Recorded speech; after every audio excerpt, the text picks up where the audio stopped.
Good afternoon, spaceflight fans, and welcome to another Angry Bulletin. Finally getting back to spaceflight content. Yeah, I've been doing a lot of live streams, but talking about 3i Atlas most of the time as far as my recorded content is concerned, but definitely need to talk about Starship. Would have done it yesterday, but I, as you can see, am traveling. I'm in a hotel room in Leeds currently, and I'm on my way to Scotland to attend a funeral of a great man, a man named Frank Strang, who's the founder of the Saxavord Spaceport, a veteran of the Royal Air Force.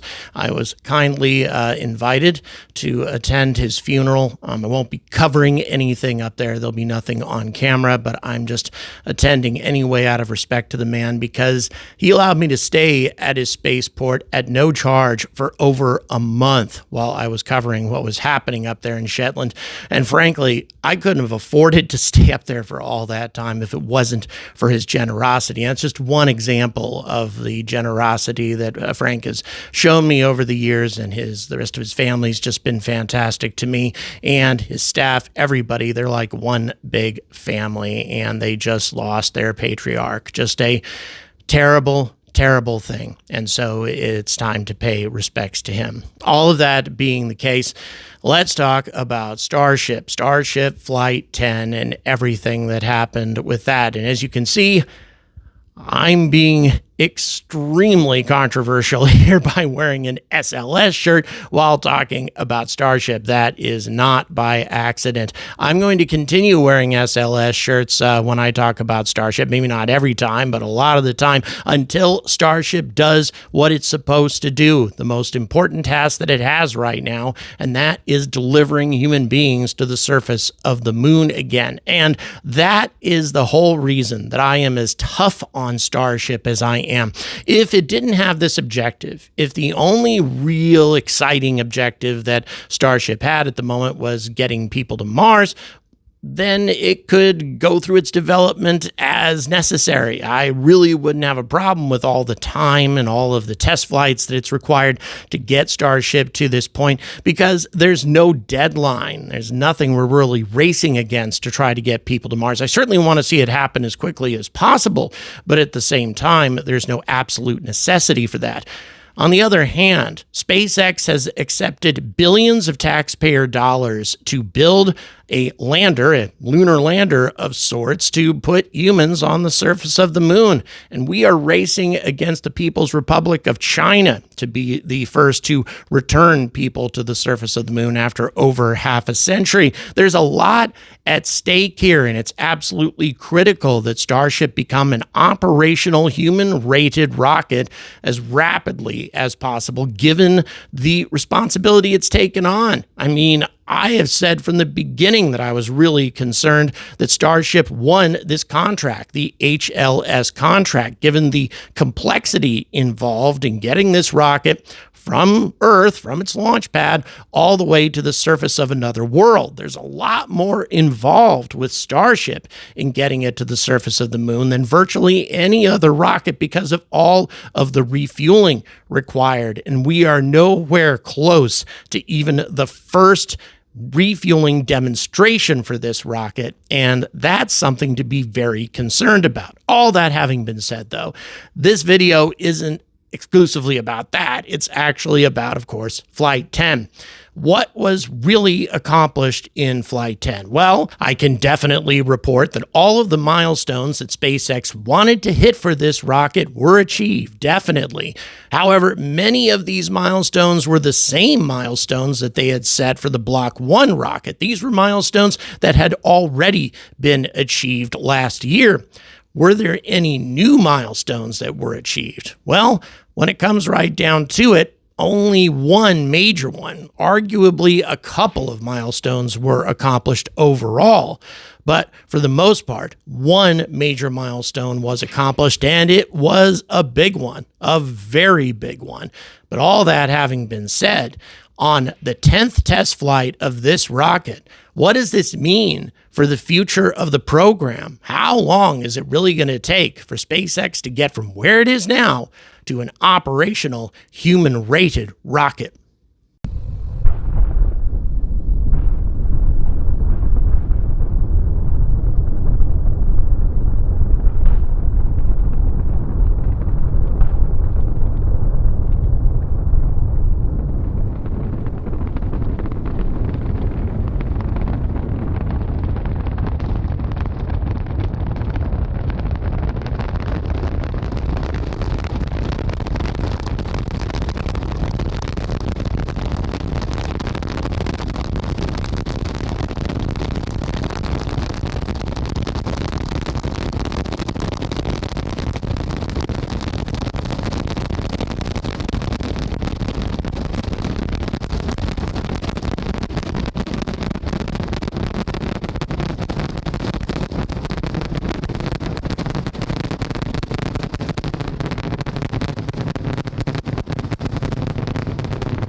So let me read you a few headlines from the media about this particular flight. It's a little telling if you compare it to the headlines about another test flight that happened about a year ago. Quote, SpaceX Starship Flight 10 was so successful, it's breaking the anti-Musk narrative. SpaceX Starship program is back on track after textbook Flight 10. SpaceX Starship Flight 10, complete success. Now let's go ahead and read some of the headlines regarding the Vulcan Centaur second test flight that took place, as I said, about a year ago in October of 2024. Quote, ULA on track for certification after Vulcan Centaur test flight despite booster nozzle blowout. Let's go ahead and have a look at another one. Quote, ULA's Vulcan rocket aces second flight, so that's positive, despite engine anomaly. So what we have here, and by the way, there are a number of other headlines that were very similar to those about Vulcan Centaur, is two rockets both carrying out test flights. That was Vulcan Centaur Flight Certification Flight 2. So a test flight that was carrying a dummy payload into space and experienced an anomaly during the flight. An anomaly that did not impact the overall mission. It got the job done regardless and was able to even dispose of the upper stage of the rocket into solar orbit as it was supposed to. And yet, the anomaly was mentioned.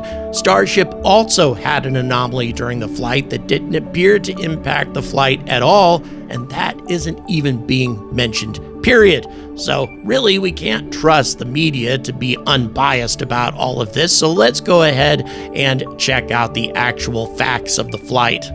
Now here's one odd thing. In the top right, you're looking at Starship Flight 7, and as you're going to see, Flight 7 got off the pad a lot quicker and cleared the tower a lot quicker than this flight did. It's not a good idea to leave Starship sitting on the OLM with all 33 engines going. That can do a significant amount of damage to the launch pad. All of that having been said, though, not sure if that was intentional or if there was some sort of issue there, but the rest of the flight, at least the ascent, went really well. The whole hot stage separation went perfectly as near as I could tell, and the landing attempt for the booster appears to have gone as planned, although really nobody knew exactly how that was going to be carried out. That is to say, the so-called splashdown in the Gulf that took place with the booster, very different than any splashdown we've seen before. Let me show you what I'm talking about here. When I looked at the flight plan for this particular launch, it didn't look tremendously different from the flight plans that we have seen when the booster makes a splashdown in the Gulf. You have a separation, hot stage separation. The booster makes its way back down towards the water. It hovers just over the water and then settles down into the waves and topples over. That's how it's all happened previously. This time, there were a smaller number of engines being used in order to execute a different kind of landing that would require fewer engines. Now, to be clear, fewer engines meaning that if there were failures, that sort of thing, could a landing still be carried out. That was the intent behind all of this. But here was the strange thing, and led a lot of us, including myself, to think that there was an unscheduled RUD of some kind. What ended up happening is that the booster hovered way over the ocean. We're talking hundreds of meters, over 1,000 feet, near as I can tell from the NASA spaceflight imagery that we've got of this. So they dialed down the number of engines, had it hover for a bit at a considerable altitude over the ocean, and then just dropped it, let it plummet right into the sea. Was that the planned execution of all of this? If so, okay, but I'm not really certain what was to be achieved with all of that. I guess maybe to see whether or not they could control a hover while having not too many engines available, something along those lines. But let's go ahead and make another comparison, since I am doing comparisons in this video, of a splashdown versus a crashdown. Now, of course, all of us know what's coming with this famous footage from the Apollo series, so in any event, is this really a fair comparison to be making? Obviously not. This is a human-rated space capsule splashing down in the ocean. Come on, Angry, you're not being fair here at all. Okay, let's have a look at a different kind of splashdown. A splashdown of an engine plummeting towards the ocean. And no, this isn't a Falcon 9 or anything that SpaceX manufactured, actually. It's a space shuttle solid rocket booster, and they reused this thing after this particular splashdown. As you can see, plummeting towards the ocean in a similar manner, although kind of losing control a little bit in the atmosphere. But then, of course, you have drogue chutes being deployed, and then after that, a main chute, and then a gentle splashdown in the ocean. And by the way, these solid rocket boosters were reused as many as 59 times in the course of the space shuttle program. So a lot of people like to make unfavorable comparisons between NASA and SpaceX, especially when it comes to reusability. But when it comes right down to it, they got pretty good at it by the time they were done with the program. So once again, in my mind, this is a splashdown and this is a crashdown, or to be more accurate, a crash landing. I don't think it's very fair to be calling this particular event a splashdown. It was a lot more violent than that, probably killed some sea life in the process, but in any event, if this is what SpaceX had planned, okay, and it was actually a milestone. They had never done this sort of thing before, so that was a milestone achieved by SpaceX on this particular flight.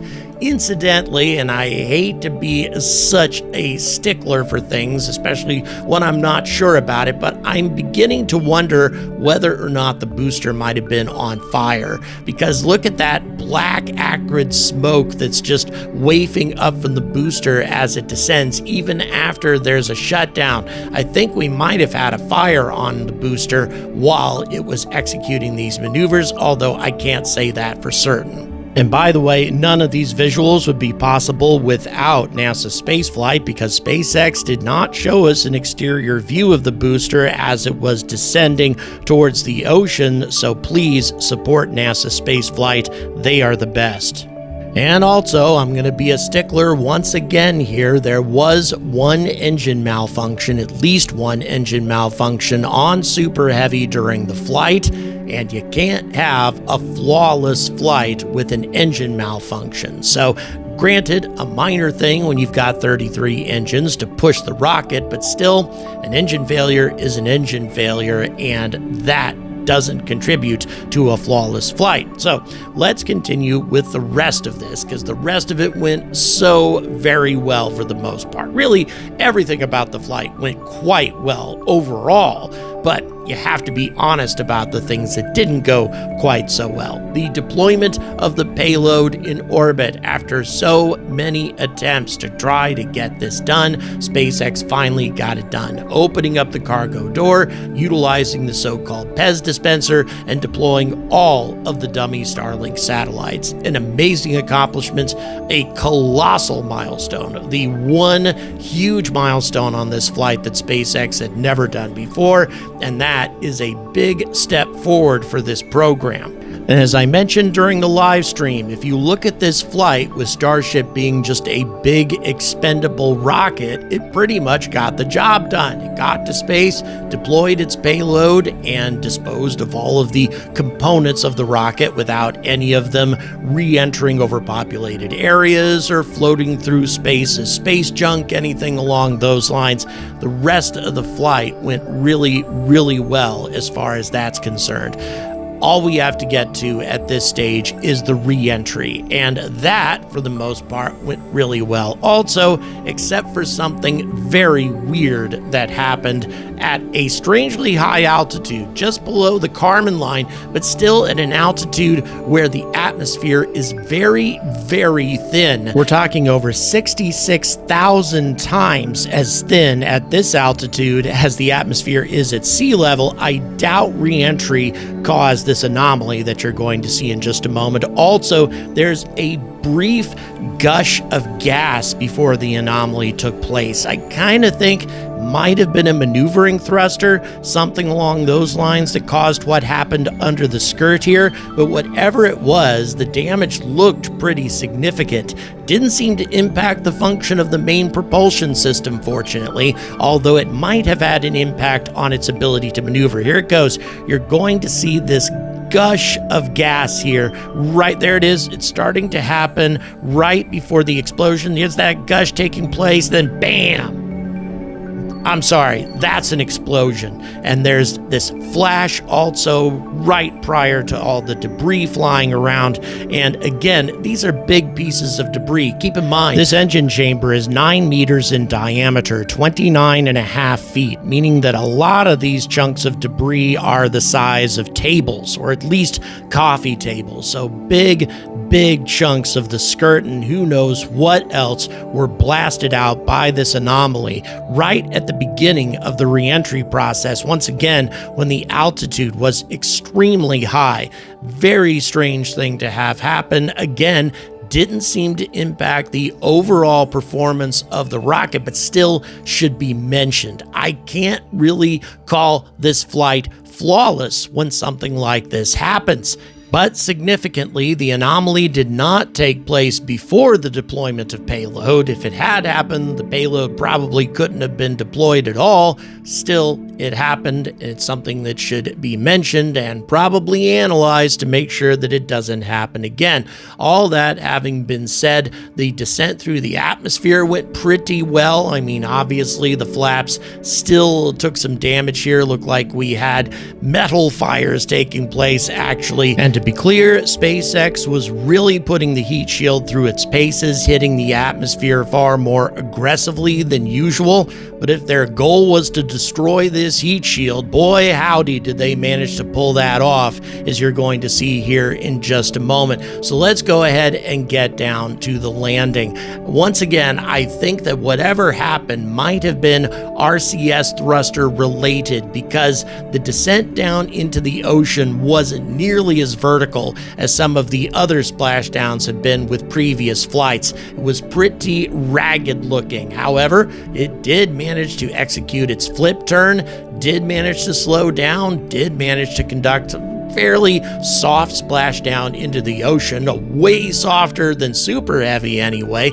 So all that was very impressive. The one thing, of course, that needs to be pointed out is look at that damn heat shield. Not only that, in my opinion, Starship looks sort of warped. The entire cylinder looks a bit warped. Hard to tell for certain because the pixelation in these images makes detailed analysis sort of difficult. But man, that's a lot of oxidation. That heat shield is ruined. It did its job. It kept the whole thing from burning up. But if we're talking about a reusable heat shield, SpaceX is a little ways away from making that happen. Nevertheless, credit where credit is due.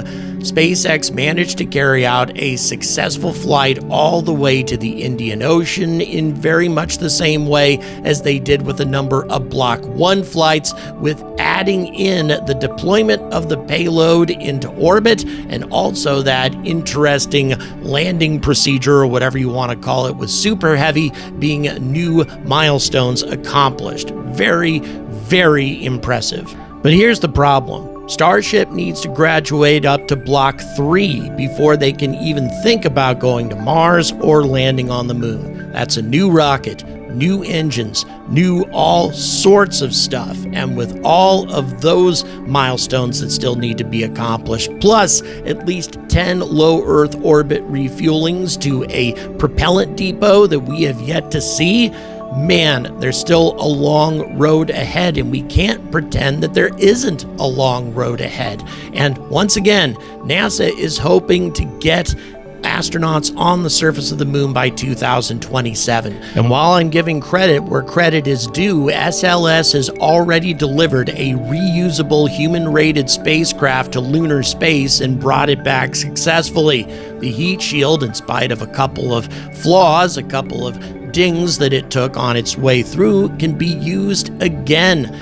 SLS right now is about as reusable as Starship is. We've had one reuse of a booster, that's it. Everything else with Starship has been expended up to this point, whereas SLS, at least as far as Orion is concerned, will be reused for Artemis 2. And also, the Artemis 3 SLS rocket is being stacked at the VAB in Cape Canaveral right now, side by side with the Artemis 2 SLS. SLS will doubtlessly be ready to carry humans to the moon by 2027, assuming that the Artemis 2 mission goes well here in just a few months.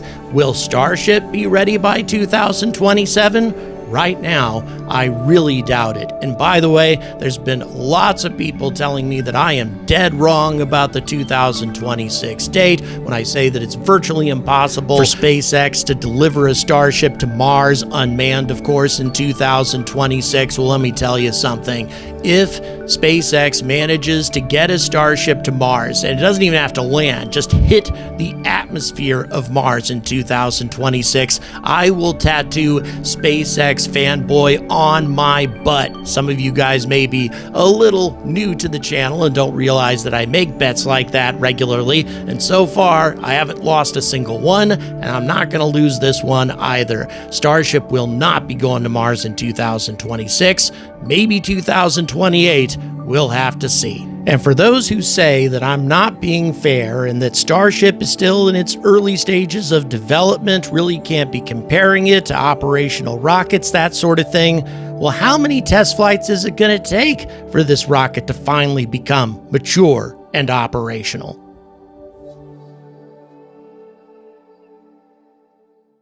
So in conclusion, once again, I am pretty convinced, and by the way, one of my team members who is very actively involved in the whole rocketry spaceflight arena believes that Starship is not actually going to be an interplanetary vehicle for the most part. Might have a few demonstration missions, that sort of thing, but all of this low Earth orbit refueling makes it an inefficient way to travel between the planets. What it's much better suited to is carrying enormous amounts of payload into orbit and then building a Mars-capable spacecraft up there. A Mars-capable spacecraft that will be far lighter weight than Starship.